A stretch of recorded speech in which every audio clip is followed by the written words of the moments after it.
하나님의 방법은 옳다, 이러한 제목으로 같이 은혜를 나누겠습니다. 누가복음 7장 29절 모든 백성과 세리들은 이미 세례 요한의 세례를 받은지라.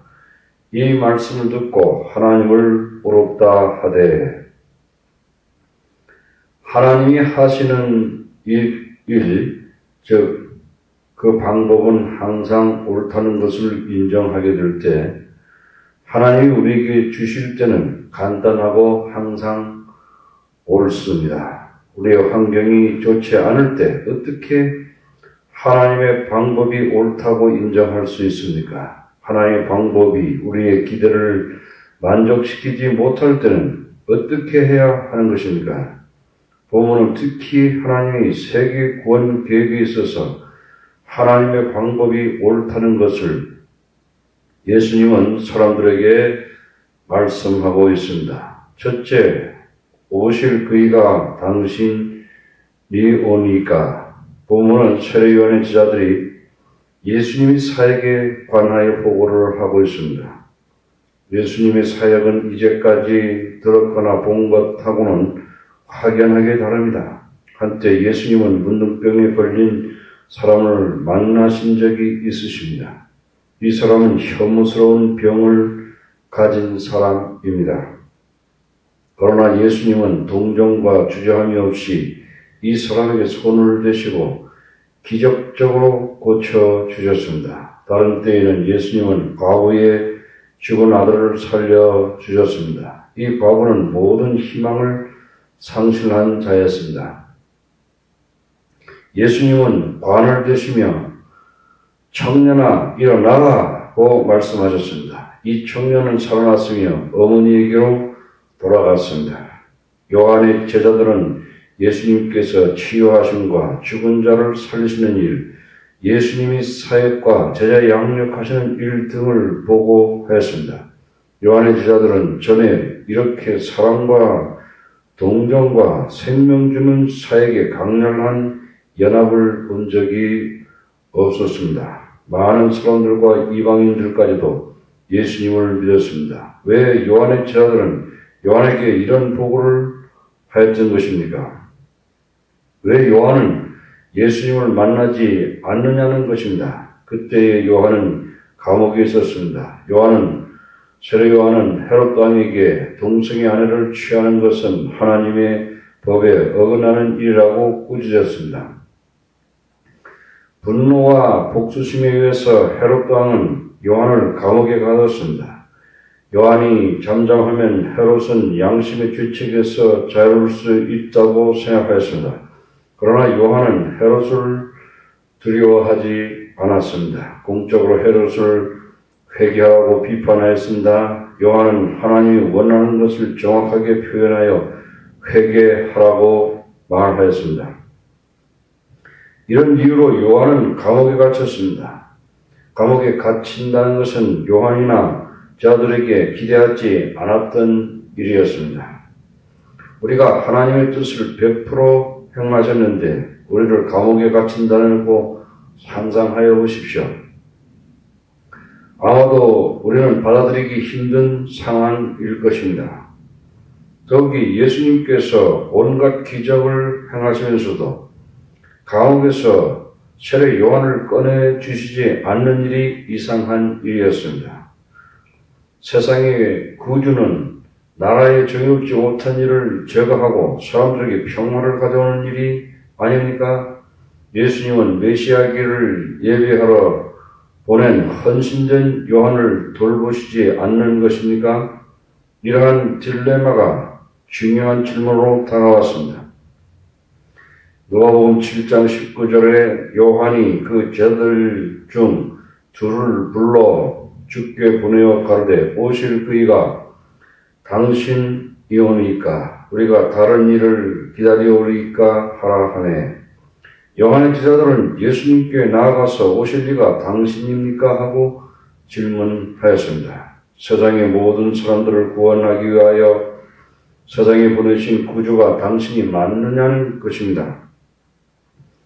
예수님은 우리의 가득한 사랑과 완전한 헌신과 순종할 그분이십니까?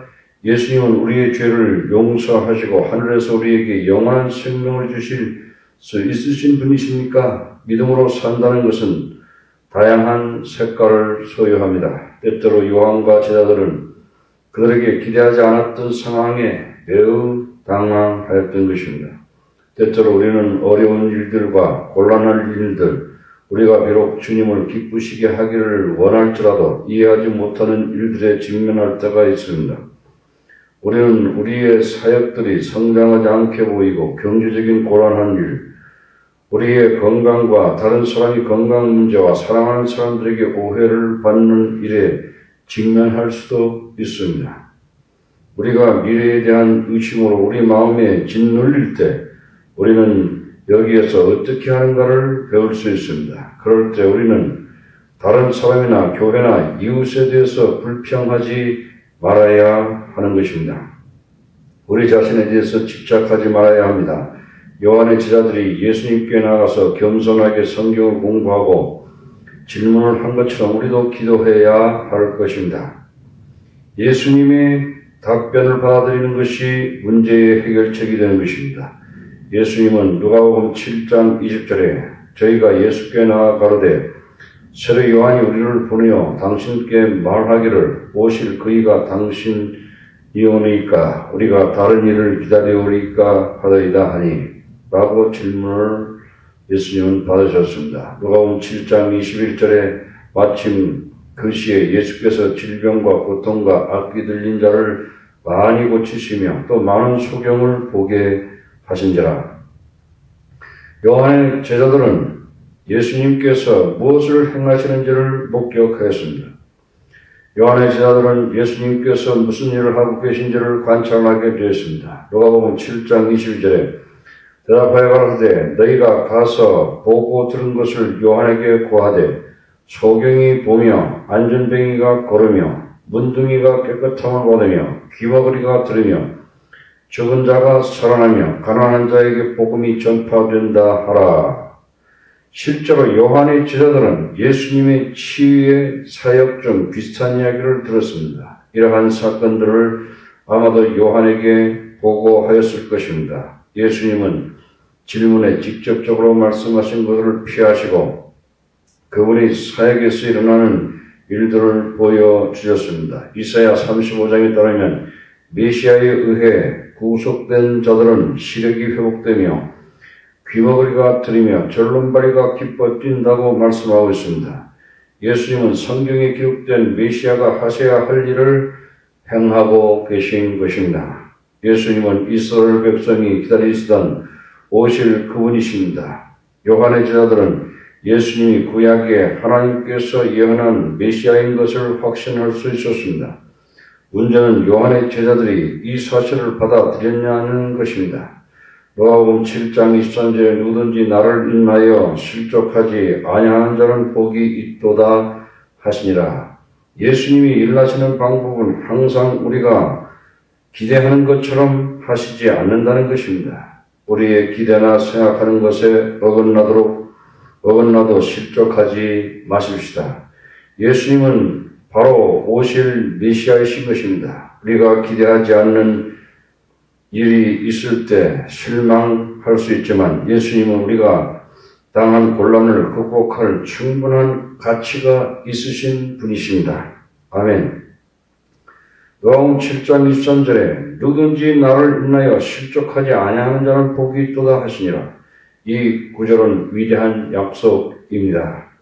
예수님을 영접한 사람들은 가장 행복한 사람입니다.